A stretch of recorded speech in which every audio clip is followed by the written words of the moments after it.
காலை நேர செய்திகள். முதலில் தலைப்புச் செய்திகள். ஜனாதிபதி தேர்தல் 1000 கடந்த முறைப்பாடுகள்.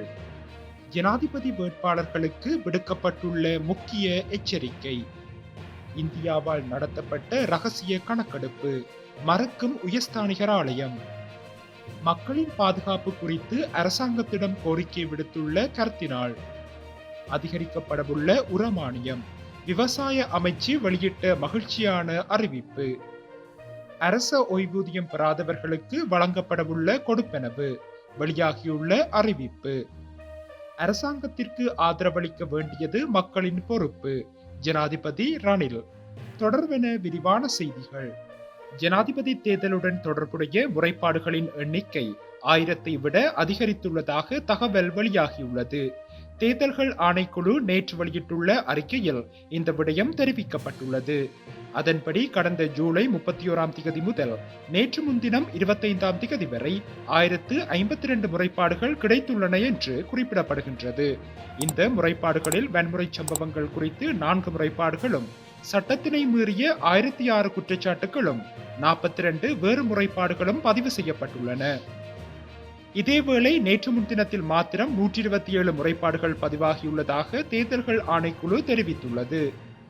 அவற்றில் வன்முறை சம்பவங்கள் தொடர்பில் 3 முறைப்பாடுகளும், தேர்தல் சட்டத்தினை மீறியமை குறித்து 105 முறைப்பாடுகளும், 19 வேறு முறைப்பாடுகளும் பதிவாகியுள்ளமை குறிப்பிடத்தக்கது.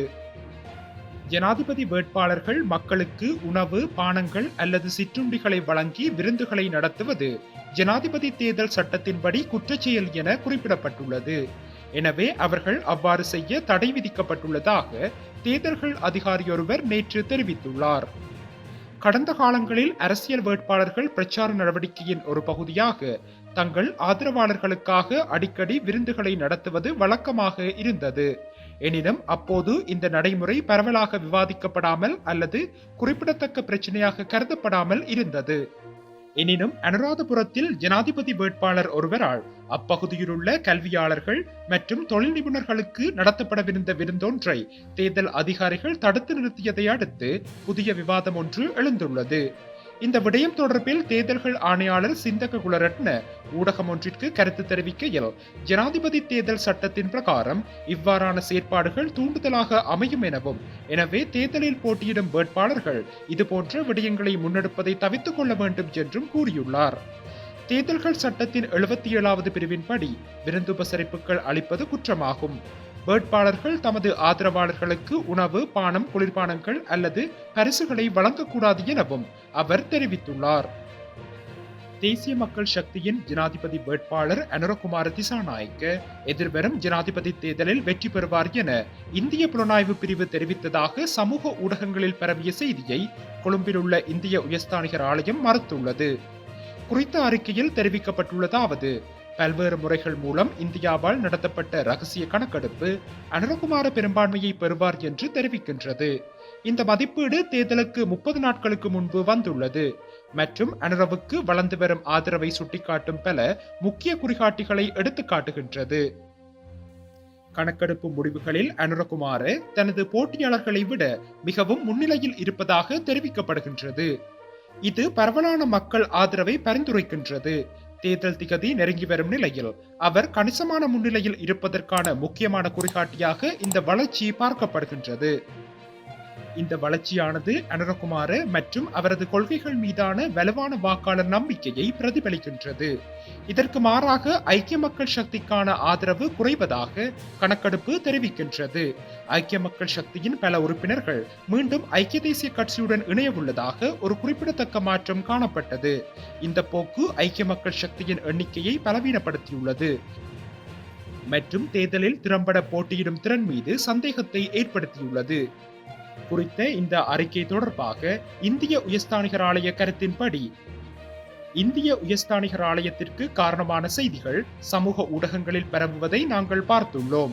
அத்தகைய அறிக்கைகள் ஆதாரமற்றவை என கூறியுள்ளது.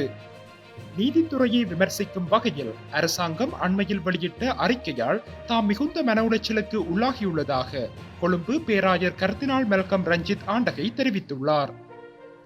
நீதிமன்றங்களின் செயற்பாடுகளில் யாரும் தலையிட வேண்டாம் என்றும் அவர் கோரியுள்ளார். நீதிமன்ற சுதந்திரத்தின் அடிப்படையில் நீதிமன்றத்திற்கு வரும் வழக்குகளை விசாரித்து முடிவெடுக்கும் முழு சுதந்திரம் நீதிபதிகளுக்கு உள்ளது. எனவே ஒரு நீதிபதி ஒரு வழக்கை நடத்துவது அல்லது முடிவெடுப்பதில் எந்த வெளியாரும் அரசாங்கமோ அல்லது வேறு விதமாகவோ தலையிடவோ அல்லது குறுக்கிடவோ முயற்சிக்க கூடாது. அண்மையில் தங்களுக்கு பாதகமான சில தீர்ப்புகளை வழங்கிய நீதிபதிகளை விமர்சித்து அரசு வெளியிட்ட அறிக்கைகள் தம்மை மிகவும் கவலையடைய செய்துள்ளதாக அவர் குறிப்பிட்டுள்ளார். நீதித்துறையின் முழுமையான சுதந்திரம் என்பது அரசியலமைப்பின் மூலக்கல்லாகும். இது நிறைவேற்று அதிகாரம் அல்லது பிற அரசு நிறுவனங்களின் அத்துமீறலுக்கு எதிராக ஒரு அரணாக செயல்படுகின்றது. எனவே மக்கள் பாதுகாப்பின் கடைசி கோட்டையாக விளங்கும் நீதித்துறையை தாக்க வேண்டாம் என்று சம்பந்தப்பட்ட அனைவரையும் கோருவதாக கருத்தினால் குறிப்பிட்டுள்ளார். நாட்டில் உள்ள நெல் விவசாயிகளுக்கான உரமானியத்தை அதிகரிக்க அரசாங்கம் தீர்மானித்துள்ளதாக தகவல் வெளியாகியுள்ளது. அடுத்த போகத்தில் இருந்து உரமானியத்தை அதிகரிக்க தீர்மானிக்கப்பட்டுள்ளதாக விவசாய அமைச்சர் மஹிந்த அமரவீர தெரிவித்துள்ளார். அதன்படி ஒரு ஹெக்டேருக்கு வழங்கப்படும் 15,000 ரூபாயாக இருந்த உரமானியம் 25,000 ரூபாயாக அதிகரிக்கப்பட உள்ளது. இது குறித்தான அமைச்சரவை பத்திரம் நேற்று அமைச்சரவையில் சமர்ப்பிக்கப்பட்டதாகவும் அதற்கு அங்கீகாரம் கிடைத்துள்ளதாகவும் தெரிவிக்கப்பட்டுள்ளது. இலங்கையில் அரச ஓய்வூதியம் பெறாதவர்களுக்கு பங்களிப்பு ஓய்வூதியம் வழங்கும் திட்டத்தை சமூக பாதுகாப்பு சபை ஆரம்பித்துள்ளது. இதேவேளை ஒருவர் தமது சபையில் அங்கத்தவரானதன் பின்னர் அவருக்கான ஓய்வூதியம் தயாரிக்கப்படும் என அந்த சபையின் பொது முகாமையாளர் KAS பிரசன்ன கழுஆராய்ச்சி தெரிவித்துள்ளார். அதன்படி எதிர்வரும் காலங்களில் அரச ஓய்வூதியம் பெறாதவர்களுக்கு பங்களிப்பு ஓய்வூதியம் வழங்கும் நோக்கில் இந்த திட்டம் தயாரிக்கப்பட்டுள்ளதாக அவர் மேலும் குறிப்பிட்டுள்ளார். இது குறித்தான மேலதிக தகவல்களை 01328860888 அல்லது 07609540002 என்ற தொலைபேசி இலக்கங்களுக்கு தொடர்பு கொண்டு பெற்றுக்கொள்ள முடியும் என சமூக பாதுகாப்பு சபையின் பொது முகாமையாளர் அறிவித்துள்ளார். இதேவேளை அரச ஓய்வூதியம் பெறுபவர்களின் கொடுப்பனவுகள் அதிகரிக்கப்படவுள்ளதாகவும் அண்மையில் செய்திகள் வெளியாகியிருந்தமை குறிப்பிடத்தக்கது. நாட்டின் பொருளாதாரத்தை கட்டியெழுப்ப அரசாங்கம் ஆரம்பிக்கும் வேலை திட்டத்திற்கு ஆதரவளிக்க வேண்டியது மக்களின் பொறுப்பு என ஜனாதிபதி ரணில் விக்ரமசிங்க வலியுறுத்தியுள்ளார். கொழும்பு ஷங்கிரிலா கோட்டலில் நேற்று நடைபெற்ற இலங்கை தொழில் நிபுணர்களின் அமைப்பின் 37வது வருடாந்த மாநாட்டில் பிரதம அதிதியாக கலந்து கொண்டு உரையாற்றிய போதே அவர் இதனை வெளிப்படுத்தியுள்ளார். இந்த ஆண்டுக்கான வருடாந்த மாநாடு இலங்கையின் பொருளாதாரம் நிலையான வளர்ச்சியை நோக்கி என்ற துணைப்பொருளின் கீழ் ஏற்பாடு செய்யப்பட்டுள்ளது. நிகழ்வில் கலந்து கொண்ட ஜனாதிபதி ரணில் விக்ரமசிங்கவிற்கு நினைவு பரிசும் வழங்கி வைக்கப்பட்டதுடன் இலங்கை தொழில் நிபுணத்துவ அமைப்பின் வருடாந்த சஞ்சிகையும் ஜனாதிபதிக்கு வழங்கி வைக்கப்பட்டது. அங்கு மேலும் கருத்து தெரிவித்த ஜனாதிபதி மத்திய வங்கி ஆளுநர் நாட்டின் தற்போதைய பொருளாதார சூழலில் உக்கிரத்தன்மையை தெளிவுபடுத்தினார். சர்வதேச நாணய நிதியத்துடன் நாம் செய்துள்ள ஒப்பந்தமே நெருக்கடியிலிருந்து மீள ஒரே வழி. இது எங்களுக்கு கணிசமான நிவாரணத்தை அளித்துள்ளது. எதையாவது தொடங்குவதில் தான் சவால் இருக்கின்றது. அதற்கான திறமை எங்களிடம் உள்ளது. சரியான சூழல் இருந்தால் நாம் வெற்றி பெறலாம். நாங்கள் எந்த பாதையில் செல்ல வேண்டும் என்பதை மக்கள் தான் தீர்மானிக்க வேண்டும். எனவே மக்கள் சரியான முடிவை எடுப்பார்கள் என்று நம்புகின்றேன் எனவும் ஜனாதிபதி ரணில் விக்ரமசிங்க தெரிவித்துள்ளார்.